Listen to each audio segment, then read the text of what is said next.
ইমান ছাড়া প্রচুর ভালো কাজের পাহাড় প্রচণ্ড ঝড়ের দিনে প্রবল বাতাসে রাখা ছাইয়ের মতো। প্রবল বাতাসে রাখা ছাই প্রচণ্ড ঝড়ের মধ্যে খুব জোরে একটা বাতাস আইছে, ছাইগুলা থাকবে না, সব চলে যাবে। ইমান ছাড়া যত ভালো কাজের পাহাড় বানান, এই পাহাড় হলো এই ছাইয়ের মতো, কোনো কাজে আসবে না। সূরা ইব্রাহিমের 18 নম্বর আয়াতে আল্লাহ বলেন, মাসালুল্লাযীনা কাফারু বিরাব্বিহিম আমালুহুম কারামাদিন ইশতাদ্দাত বিহির রিহু ফি ইয়াউমিন আসিফ। যারা কুফরি করে, তাদের রবকে অস্বীকার করে, তাদের আমল হলো কারামাত। রমাদ অর্থ হলো ছাই। কারামাদিন ছাইয়ের মতো, ইশতাদ্দাত বিহির রিহু ফি ইয়াউমিন আসিফ, যেই ছাইকে প্রচণ্ড ঝড়ের দিনে প্রবল বাতাস উড়িয়ে নিয়ে যায়। আল্লাহ বলেন, ইমান ছাড়া যারা ভালো কাজের পাহাড় বানায়, তাদের ওই পাহাড় হলো বাতাসের মধ্যে রাখা ছাইয়ের মতো। ছাই যেমন থাকবে না, ইমান ছাড়া ভালো কাজের পাহাড়ও থাকবে না, কিছু হবে না, কারণ ইমান নাই। এবার আরেকটা শোনেন, টিনের ঘর আসেনি? আচ্ছা, টিনের ঘরের চাল দিয়ে দেখবেন মাঝে মাঝে ছোট্ট একটা রৌদ্রের ইয়া বাইরে, ছিদ্র দিয়া, ওই রৌদ্রের মধ্যে ছোট ছোট কি জানি ঘুরে। আসলে কি রৌদ্রে না ঘুরে? পুরা ঘরেই। পুরা ঘরে, খালি ওইটার কারণে মনে হয় ওইটা উঠতেছে, আসলে কিন্তু পুরা ঘরে। এখন একটু উপরে তাকান তো আমরা সবাই, এনে এই যে এনে কি কোনো বালু দেখা যায়? কিন্তু আসলে আছে, উঠতেছে, ওই ছোট ছোট ওইগুলো উঠতেছে। এটার সাথে যদি আপনি ওই যে শীতকালে একটা রৌদ্র এইভাবে আনতে পারেন, ওই রৌদ্র আপনারা দেখাই দিবে ছোট্ট ছোট্ট কি জানি উঠতেছে। এবার বলেন আমার সাথে, ইমান ছাড়া ভালো কাজ বাতাসে উড়তে থাকা অদেখা ধূলিকণার ন্যায়। ইমান ছাড়া ভালো কাজ বাতাসে উড়তে থাকা না দেখা ধূলিকণার মতো। আসলে ধূলিকণা উঠতেছে কিন্তু আমরা দেখি না। ইমান ছাড়া ভালো কাজ ঠিক এরকম না দেখা উড়তে থাকা ধূলিকণার মতো হয়ে যাবে।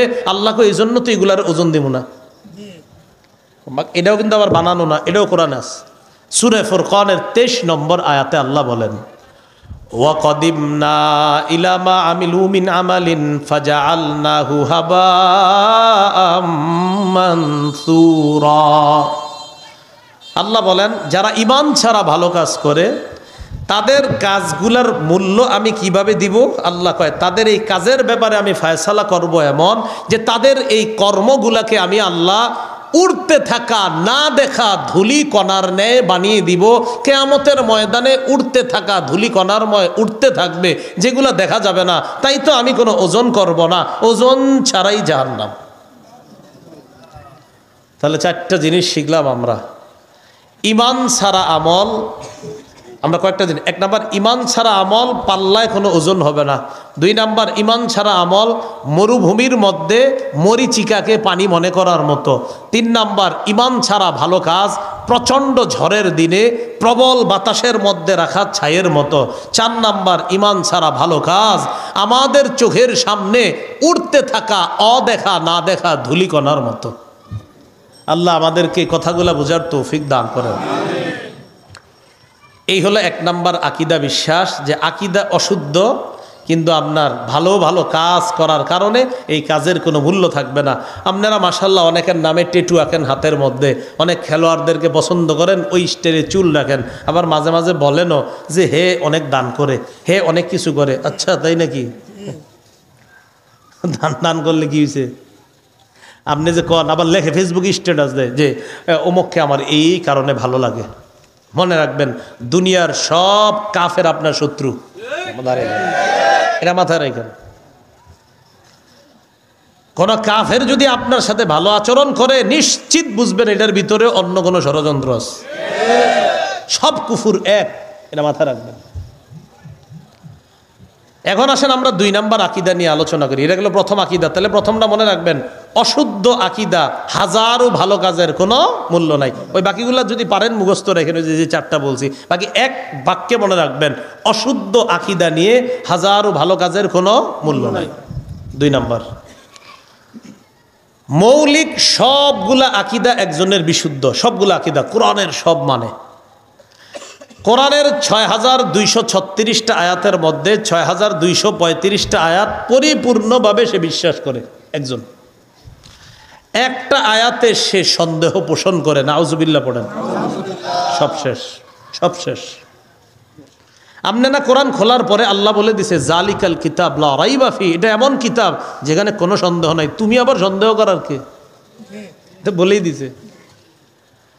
সূরা হুদের 17 নম্বর আয়াতে আল্লাহ বলেন ফালা তাকু ফি মিরিয়াতিম মিন, এই কোরআনের ব্যাপারে আপনি একটুও সন্দেহ করবেন না, ইন্নাহুল হাক্কু মির রব্বিক, আল্লাহ বলে পুরা কোরআনটা আপনার রবের পক্ষ থেকে সত্য। তাহলে কোরআনের কিছু অংশ কি সন্দেহ আছে না? পুরাটা সত্য। আচ্ছা, এবার বুঝেন, আমরা দ্বিতীয় আকীদা নিয়ে আলোচনা করতেছি। একজনের মৌলিক সব আকীদা বিশুদ্ধ, একটা আকীদা অশুদ্ধ। কোরআনের 6235টা আয়াত মানে হজরতে সূরা বাকারার 275 নাম্বার আয়াত তো পুরাটা মানে, কিন্তু একটা অংশে সে আপনার একটু সন্দেহ করে। কি?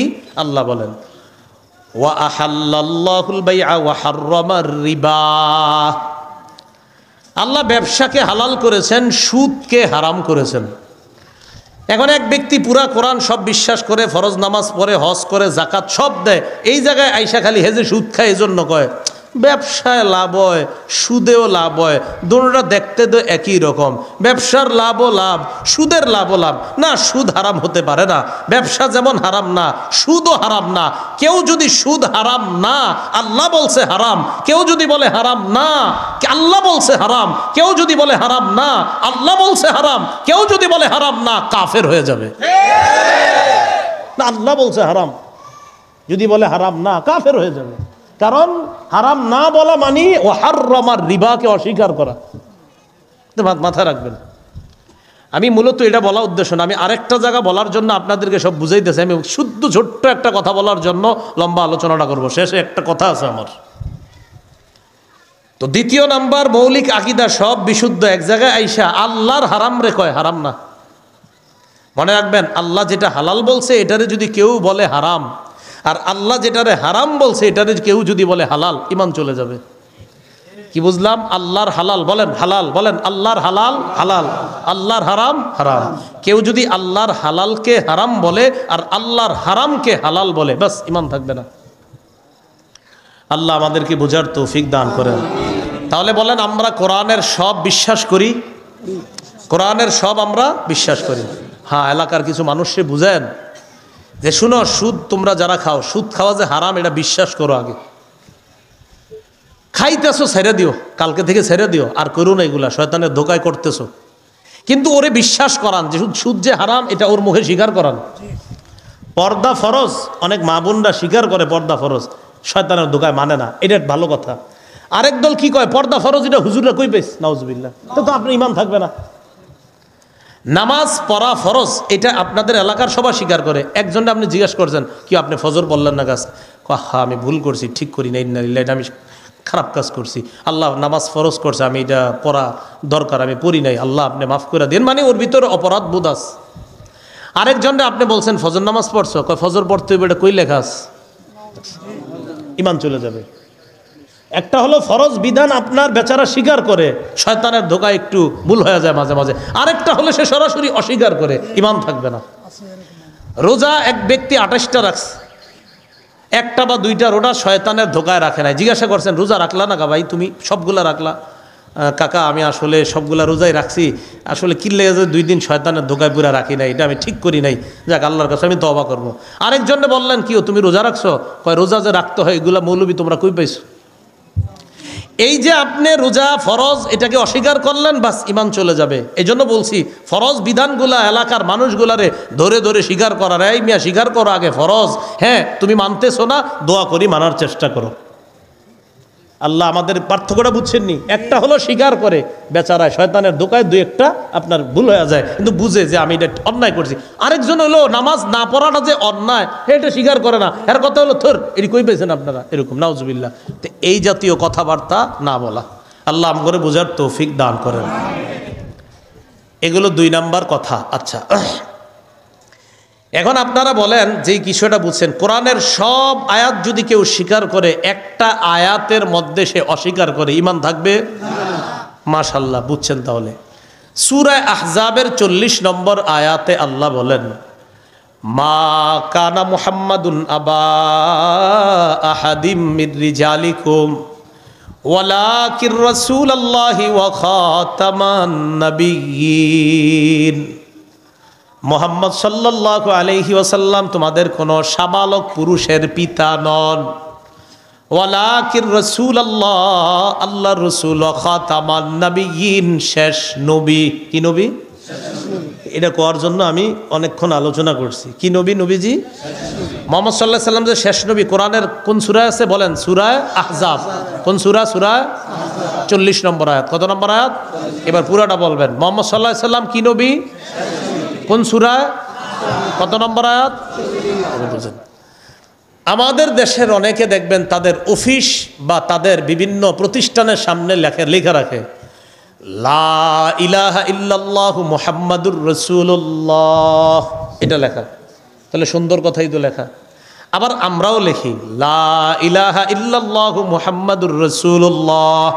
এখন আপনি টেনশনে পড়ে গেছেন, আচ্ছা বাংলাদেশে ওলামায়ে কেরাম না এই দলেরে কাফের ফতুয়া দিছে, তো এদের অফিসের সামনে তো লেখা লা ইলাহা ইল্লাল্লাহ মুহাম্মাদুর রাসূলুল্লাহ, হুজুররা কেন তাদেরকে কাফের বলে? তাদের কালিমা আমগো কালিমা তো একই।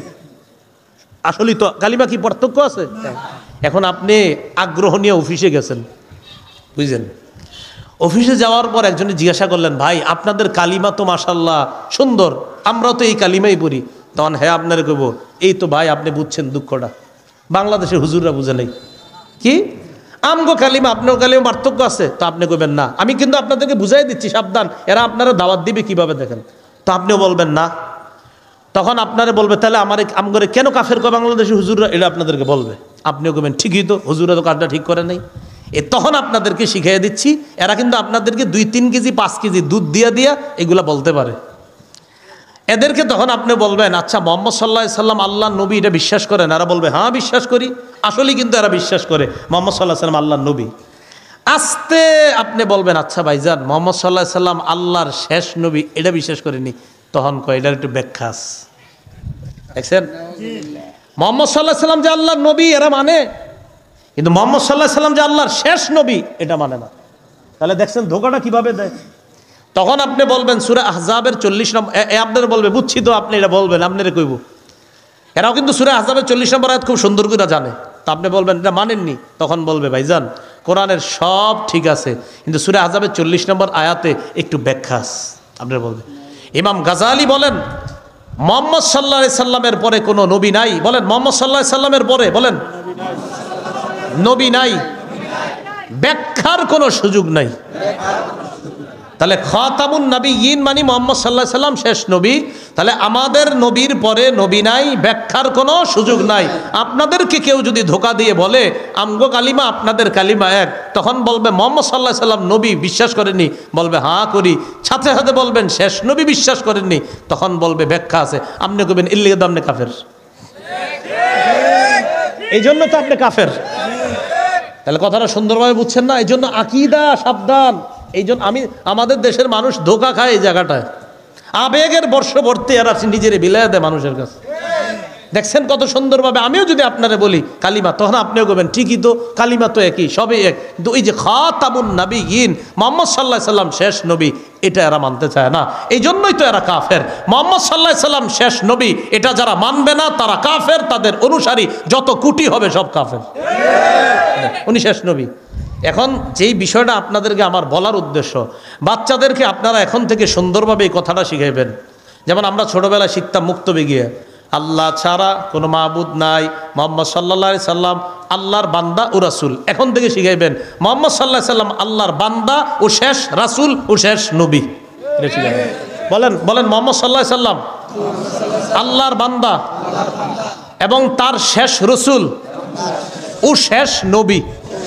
এইভাবে বাচ্চাদেরকে বড় করবেন। কারণ বড় টেনশন তো, এই বাচ্চা হঠাৎ বড় হবে, বালেগ হওয়ার পরে কোন দেশে কোন জায়গায় গিয়ে পড়ে যায়, বিপদে পড়ে কওয়া যায় না। তাই এখন থেকে এইভাবে অর্থটা শিখাইবেন, মুহাম্মদ সাল্লাল্লাহু আলাইহি সাল্লাম আল্লাহর শেষ রাসূল ও শেষ নবী। মনে থাকবে না ইনশাআল্লাহ?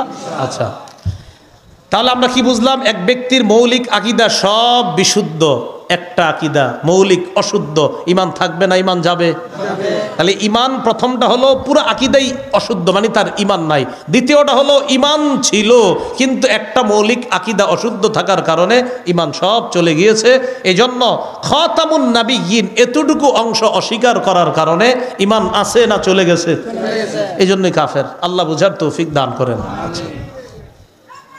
একটু কোরআন, আচ্ছা ঠিক আছে, এ দেখেন আমার দিকে তাকান হুজুর, এটা সামনে এইভাবে স্টেজ রেখেন, একটু আমার পাথর একটু উপরে উপরে উপরে রাখেন একটু কিছুক্ষণের জন্য আর কি, আবার রেখে দেবো, সমস্যা নেই। হ্যাঁ, হাত দেন, পাঠায় দেন, এটা পা বরাবর হয়ে যাচ্ছে। হ্যাঁ, পাঠায় দেন। হ্যাঁ,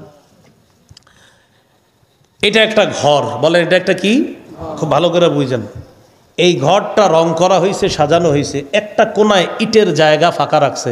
ঘর সমাপ্ত না অসমাপ্ত? অসমাপ্ত। এটাও গল্প না, এটাও একটা হাদিস। সুন্দর একটা ঘর, ঘরটা সাজানো হয়েছে, রং করা হয়েছে, কারুকার্য যা দরকার সব দেওয়া আছে, একটা ইটের জায়গা ফাঁকা।